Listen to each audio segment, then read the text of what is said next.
Olá, pessoal, sejam bem-vindos de volta ao canal e hoje mais uma vez vamos abrir a caixa de Pandora. Eu sou a Giovana Alba e hoje eu vou contar um caso que está repercutindo no Brasil inteiro. Eu estou falando sobre o desaparecimento de 3 crianças na zona rural da cidade de Bacabal, no Maranhão. Até o momento, uma das crianças já foi encontrada, mas as buscas das outras 2 ainda estão acontecendo porque elas continuam desaparecidas. Este é um caso envolto em mistério até o momento e já conta com uma equipe gigante de investigação. Hoje eu vou trazer como tudo isso começou, como foi o desenrolar dos fatos, todas as pistas encontradas até o momento. E antes de eu continuar, não se esqueçam de curtir, se inscrever e deixar o seu comentário aqui embaixo. Tudo isso ajuda muito aqui para que mais pessoas conheçam o meu trabalho. Eu também leio e respondo todos vocês. Estamos chegando aí à marca de 300 mil inscritos, então nos ajude aí a chegar a essa marca tão importante para o canal. Me sigam na rede social que estará aqui na tela, lá nós temos um contato mais direto e também não se esqueçam do nosso cupom de desconto no site da Growth. Nosso cupom é Pandora e te garante um desconto na melhor marca de suplementos que tem hoje no mercado. Nós temos também uma parceria muito legal com o Método Biway do professor Jonas Bressan. Então, se você quer começar 2026 cumprindo a sua meta de aprender a falar inglês, tem um desconto te esperando aqui no link que eu vou deixar no box de informações e também no primeiro comentário fixado. Bom, então é isso. Fiquem comigo até o final do vídeo e bora para o caso de hoje.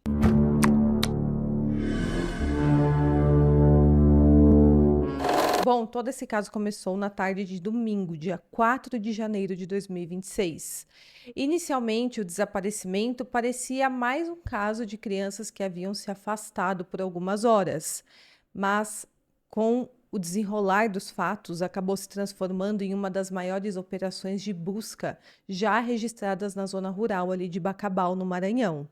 Acontece que 3 crianças da mesma família desapareceram ao mesmo tempo, em uma comunidade chamada Quilombo de São Sebastião dos Pretos. Essas crianças, conforme eu falei, são da mesma família, são 2 irmãos e um primo. Eles têm idades bem próximas, eles estavam bem acostumados a estarem sempre juntos, brincando. E também é importante destacar aqui que elas estavam em um ambiente que era completamente familiar a elas, que era basicamente o quintal da casa delas, dizendo assim, porque elas vivem nessa comunidade, porque ali é um povoado em que as crianças são criadas mais soltas, é uma zona rural, que tem mata por perto, que tem rios, que tem lagos, então as crianças já são criadas nesta realidade, elas já estão acostumadas a estarem ali pelo povoado soltas, brincando, e era nesse contexto que elas estavam naquela tarde de domingo, como elas sempre faziam.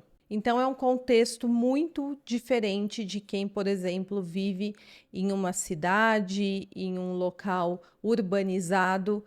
O contexto de vida dessas pessoas é um tanto quanto diferente de quem vive em cidades grandes. Bom, as crianças são Anderson Cauã Barbosa Reis, de 8 anos, Agatha Isabelle Reis Lago, de 6 anos, e Alan Michael Reis Lago, de apenas 4 anos. Segundo as informações divulgadas inicialmente, o desaparecimento ocorreu por volta ali das 3 horas da tarde daquele domingo.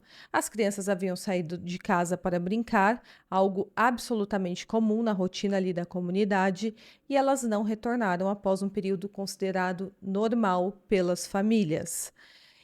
Porém, eu pesquisei bastante esse caso, tem bastante informações, algumas desencontradas, e em uma das reportagens diz que, de acordo com o relato da mãe de uma das crianças, elas estavam brincando e teriam ido para uma área de matagal quando elas desapareceram. E isso teria acontecido, na verdade, por volta da 1 hora da tarde.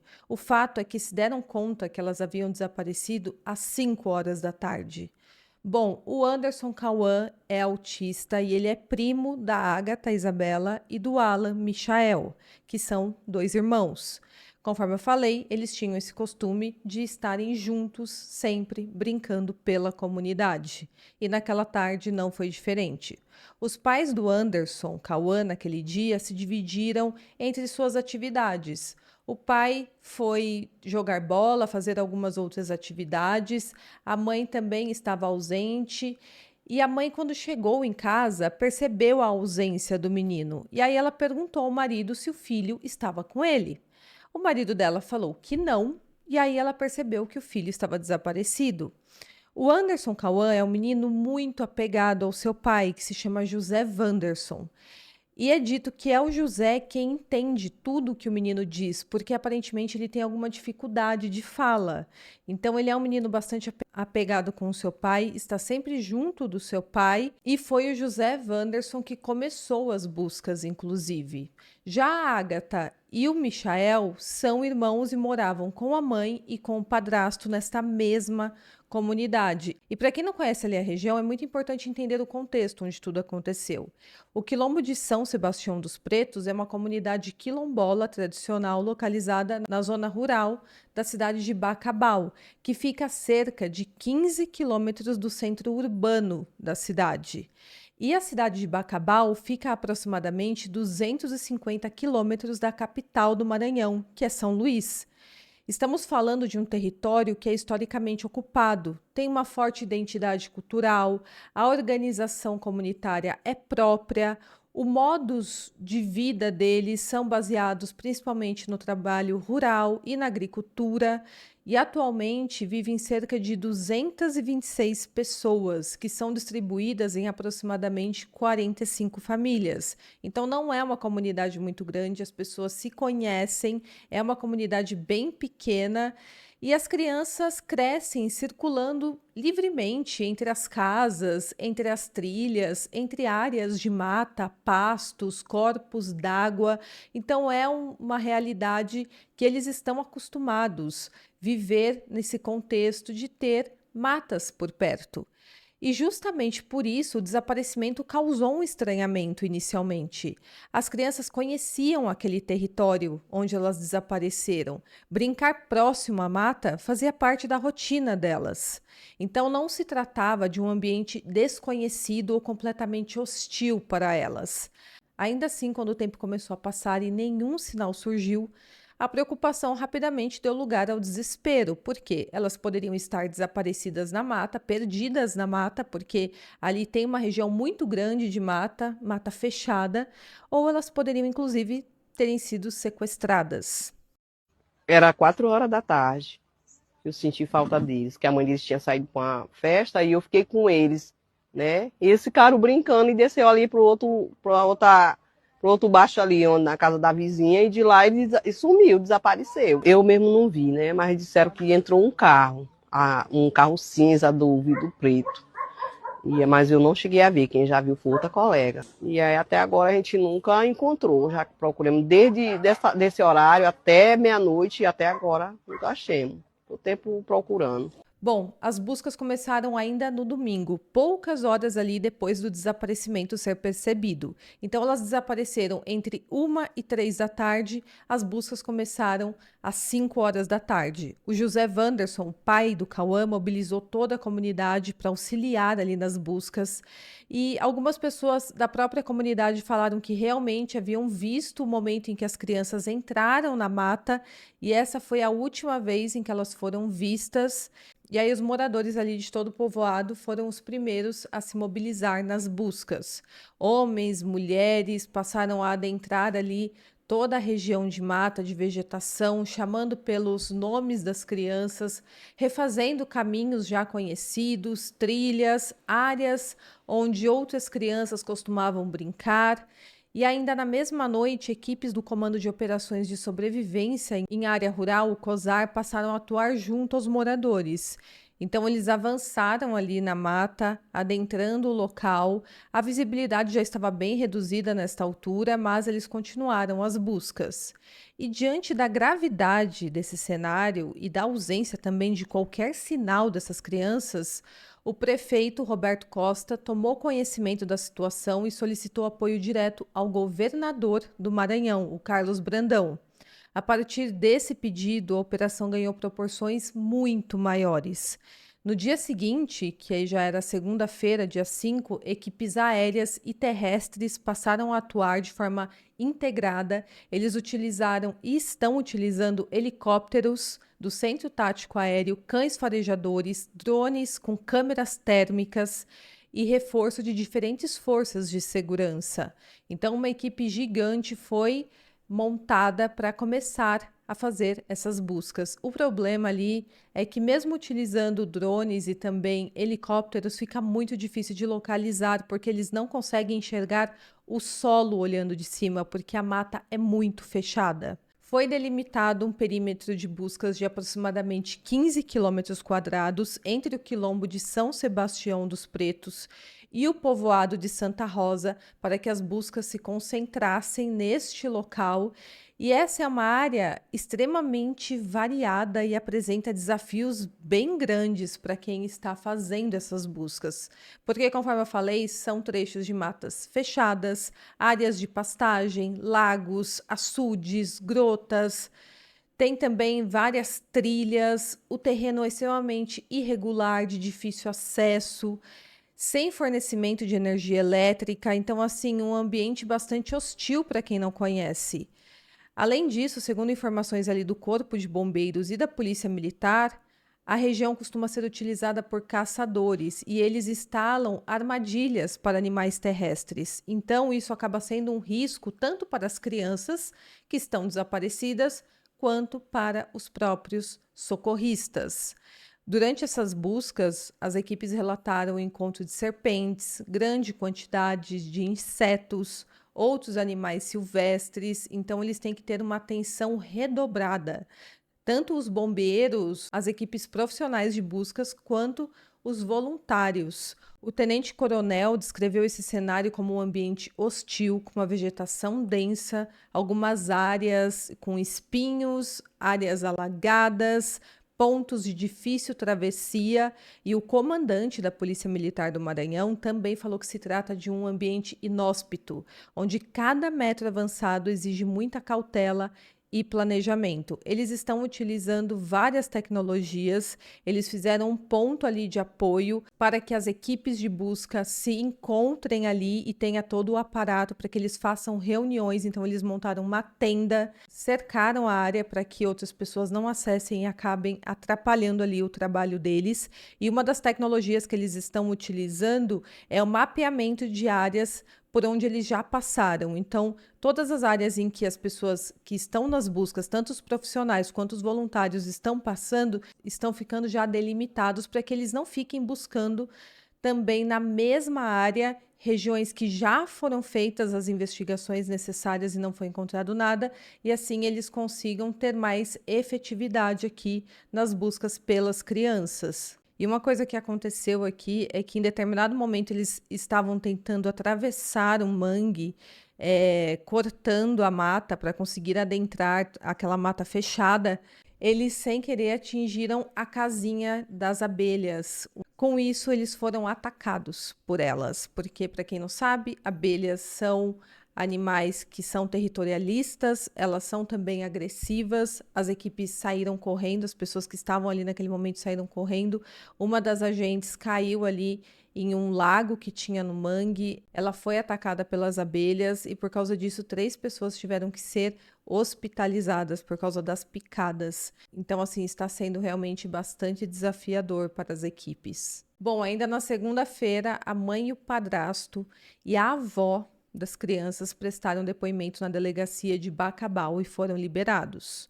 E todas as linhas de investigação aqui são extremamente importantes, porque neste momento nenhuma linha está descartada. Ninguém sabe exatamente o que aconteceu com essas crianças.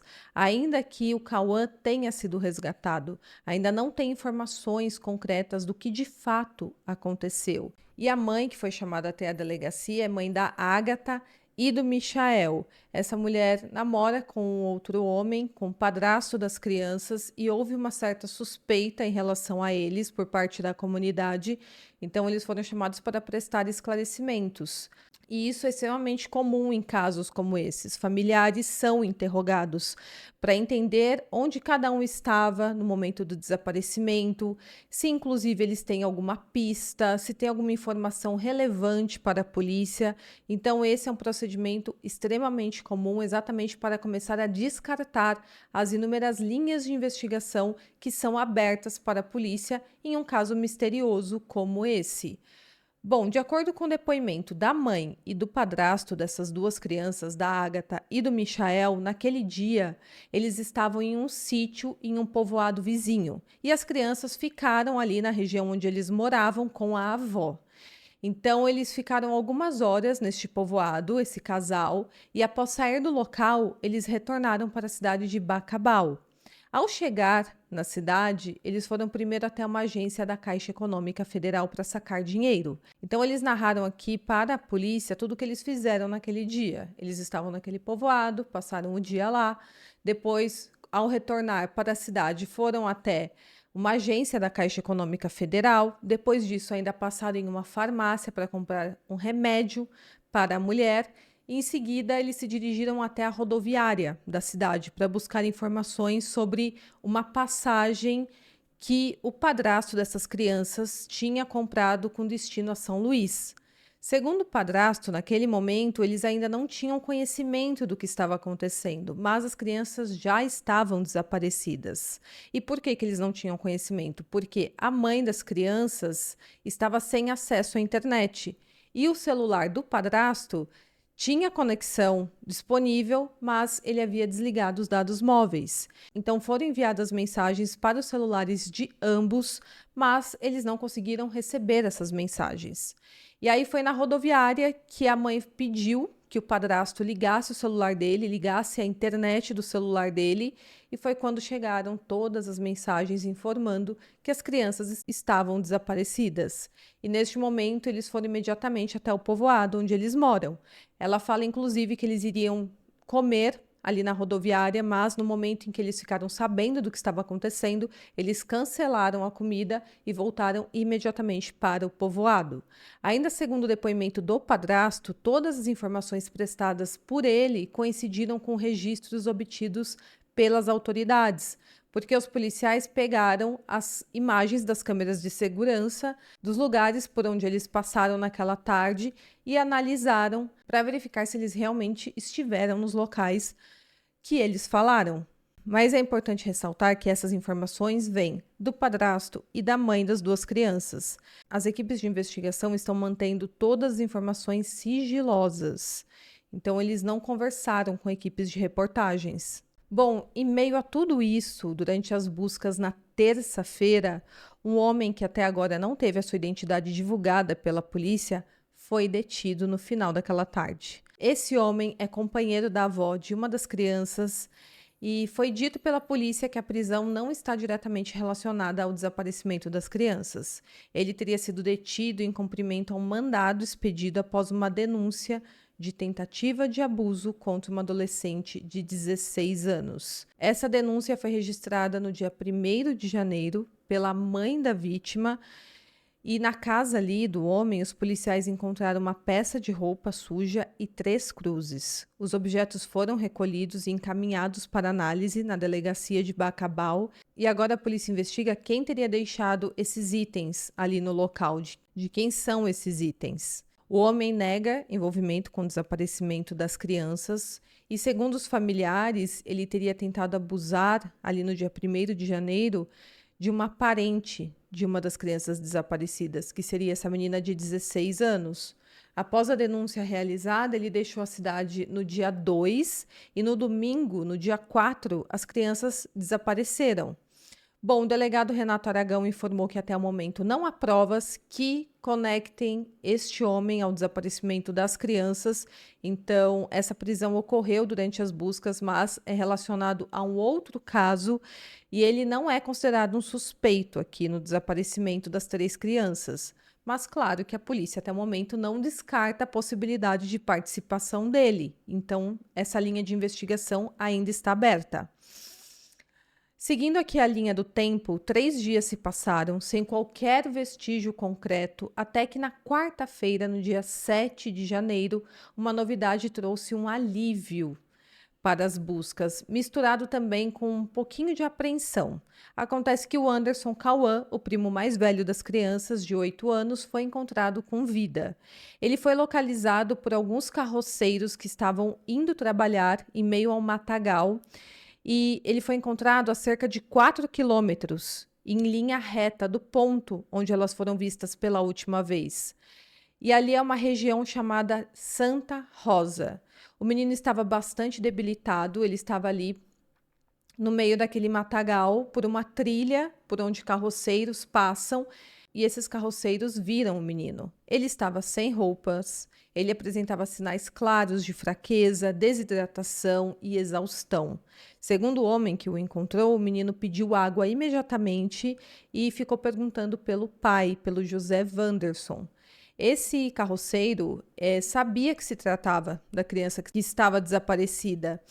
Ele então colocou o menino imediatamente em cima da sua carroça e ele foi levado de volta ao quilombo de São Sebastião dos Pretos.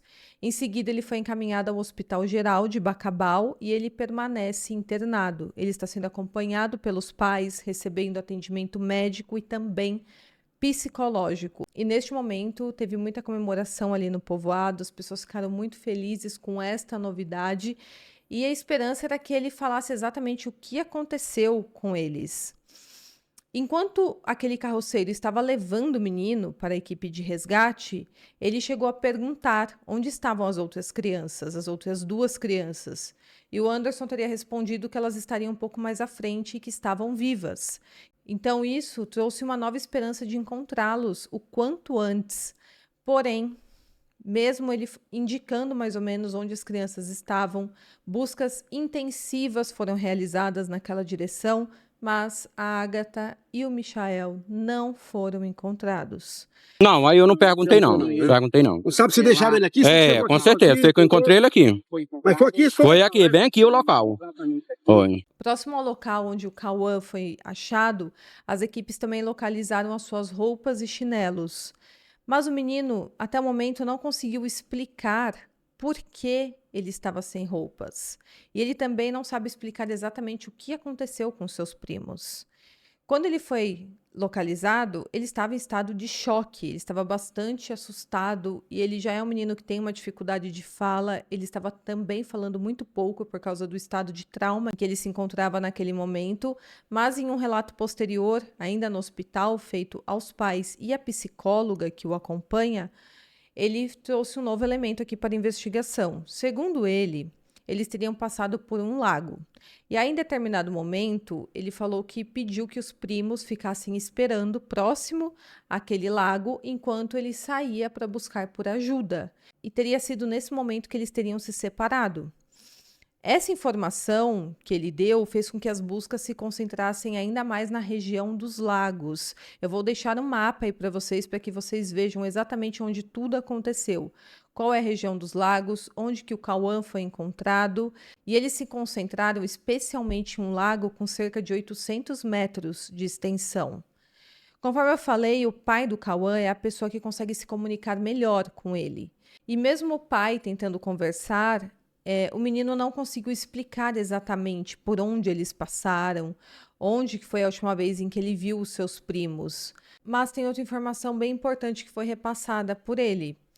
Segundo o pai do Cauã, o menino falou que em nenhum momento outra pessoa esteve com eles. Ou seja, ele falou que eles realmente se perderam pela mata enquanto brincavam. Ele falou que eles teriam entrado na mata e teriam tentado pegar um atalho para voltar para o povoado e, neste momento, eles se perderam. Então, isso acaba reduzindo aqui as chances deles terem sido sequestrados por alguém. Mas claro que a polícia ainda terá que continuar mantendo essa linha de investigação, afinal o Cauã, ele está em um momento de trauma, ele está bastante confuso em algumas informações, então apesar disso dar uma direção para o caso, as linhas de investigação permanecem. O pai dele também relatou que, na verdade, o menino não sabe dizer como ele se separou dos outros dois. Ele não sabe dizer exatamente onde isso aconteceu. E o Cauã, ele foi encontrado com diversos cortes, espinhos nos pés, as costas dele estavam bastante marcadas com arranhões, e tudo isso mostra que ele realmente estava perdido ali no meio da mata, tentando fazer algum percurso para chegar até sua casa. O pai dele está indo todos os dias ao hospital, tentando conversar com o filho para tentar extrair mais alguma informação do Cauã, mas a profissional, a psicóloga que está o acompanhando, não quer que ele seja muito pressionado, porque, conforme eu falei, ele está passando por um período de bastante tensão e de trauma após ficar dias desaparecido no meio da mata. A estrada em que o Cauã foi localizado fica a cerca de 100 metros de um rio chamado Mearim. E com isso, os moradores que têm embarcações estão ajudando ali nas buscas, percorrendo o rio em busca de pistas das crianças. Chegaram a ser encontradas algumas pegadas por uma região de rio ou de lago, mas eles não conseguem precisar se essas pegadas são do próprio Cauã ou das outras duas crianças. E diante da informação de que as crianças estariam perto de um lago, 2 pontos passaram a ser levados em conta aqui. Primeiro, e o mais preocupante, que é o risco de elas terem entrado na água e acabado se afogando, principalmente por se tratarem de crianças pequenas. Elas estão cansadas, elas estão sozinhas. Mas também existe um outro lado dessa informação, porque se elas estão perto de lagos ou rios, isso pode ter permitido que as crianças conseguissem beber água, então ajudaria a mantê-las vivas por mais tempo. Em situações assim, a falta de água costuma ser um dos maiores perigos.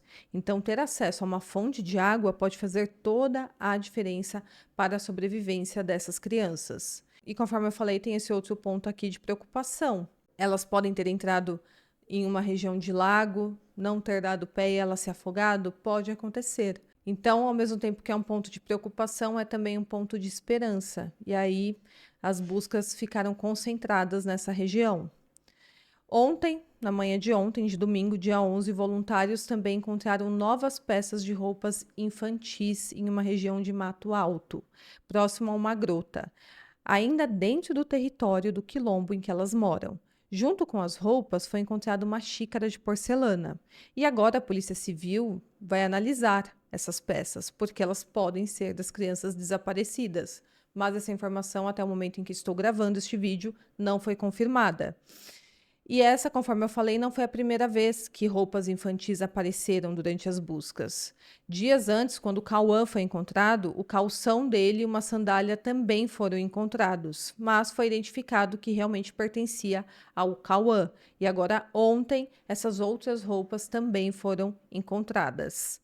Então, existe essa possibilidade dessas peças de roupas pertencerem às outras duas crianças. Mas, claro que a confirmação ainda depende de uma perícia técnica. Até o momento, a Polícia Civil mantém as informações sob sigilo para não comprometer as investigações. Então, eles estão mantendo bastante sigilo realmente deste caso. Eu vi algumas reportagens em que os repórteres tentaram conversar com a Polícia Civil e eles falaram que não podem dar nenhuma informação. E agora as buscas chegam ao 9º dia consecutivo. A operação, ao longo das buscas, ganhou um reforço gigantesco. Chegaram 26 militares do Batalhão de Infantaria da Selva do Exército Brasileiro. Eles vieram de São Luís. Também vieram 15 policiais do Batalhão Ambiental da Polícia Militar. E, ao todo, já estão falando em cerca de 600 pessoas, entre agentes de segurança e também voluntário, e eles estão atuando diariamente na tentativa de localizar essas crianças. Esse número de voluntários e de equipes acabam variando, mas até a última informação que eu tive seriam 600 pessoas. Tem centenas de voluntários vindos de povoados vizinhos e até de regiões mais distantes, todos se uniram às buscas. E pessoas que nunca haviam pisado ali no quilombo passaram a caminhar lado a lado com moradores antigos. Eles foram guiados ali por trilhas conhecidas, outros locais mais esquecidos, caminhos antigos, acessos pouco utilizados. Alguns voluntários também lembraram de uma estrada antiga que liga o povoado Santa Rosa ao quilombo, ampliando aqui ainda mais o raio de atuação das equipes. E foi oferecido pela prefeitura da cidade uma recompensa de 20 mil para quem conseguir encontrar as crianças. Então, tem pessoas chegando até o povoado também incentivadas por essa recompensa. Além disso, tem pescadores, trabalhadores rurais, tem até empresários deixando as suas rotinas para tentar ajudar. E um pescador chegou a percorrer todo o rio Mearim com a sua embarcação, motivado ali pela proximidade do local onde o Cauã foi encontrado. Um empresário também reuniu amigos para reforçar as buscas às margens do rio E todos foram movidos aqui por um sentimento comum de tentar encontrar essas crianças o quanto antes com vida. Enquanto isso, claro, os familiares vivem uma montanha-russa emocional. O avô das crianças diz que a única coisa que o mantém de pé agora é a esperança, mesmo diante de uma angústia crescente e da sensação de não saber onde mais procurar. Imagine o contexto disso tudo aqui, né? Estamos falando de crianças que estão aí há 9 dias de dia e de noite no meio do mato, passando o dia inteiro perdidas e também passando noites no meio do mato, no meio da escuridão. Bom, é importante deixar claro aqui que não há até o momento informações oficiais que indiquem suspeita direta sobre os familiares. O caso é tratado como atípico pelas autoridades, justamente porque envolve crianças acostumadas àquele ambiente, em uma comunidade onde elas estão acostumadas a brincar ao ar livre, estar em regiões de mata e também de rios. Então, é um caso atípico, crianças se perderem, vivendo neste contexto, crescendo neste contexto de vida, mas, conforme eu falei, nenhuma fonte oficial colocou familiares como suspeitos. O que permanece aqui é um cenário de incerteza. Um menino foi encontrado vivo após 4 dias sozinho na mata, o Cauã. Ele estava debilitado, sem roupas. Por que ele estava sem roupas? Não sabemos. Ele está trazendo um relato fragmentado e agora tem 2 crianças pequenas que seguem desaparecidas em um território cheio de perigos naturais e ninguém sabe onde elas estão. Roupas surgiram em pontos distintos, um objeto fora de contexto ali junto com as roupas, que foi aquela xícara. Agora essas roupas pertencem a eles, ainda não sabemos. E acima de tudo, tem familiares e uma comunidade inteira vivendo dias de medo, de angústia e também de solidariedade na medida do possível.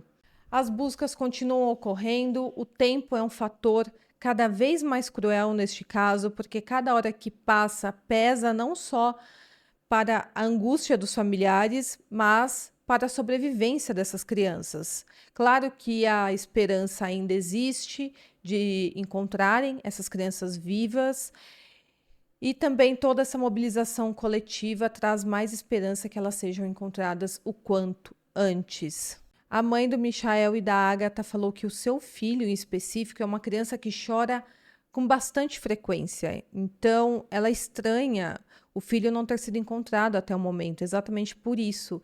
Ela fala que nessa situação, ela acredita que ele estaria chorando bastante. Então, com o barulho do choro, deveria ser mais fácil de localizá-lo. Ela acha isso muito estranho, o fato do filho não ter sido localizado, ninguém ter escutado nenhum choro de criança.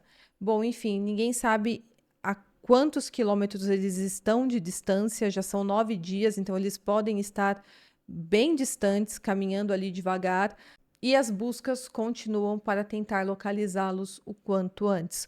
Qualquer atualização desse caso eu trago aqui para vocês. Estamos aqui torcendo para que elas sejam encontradas e para que elas estejam bem na medida do possível. E é isso, pessoal. Até o próximo caso.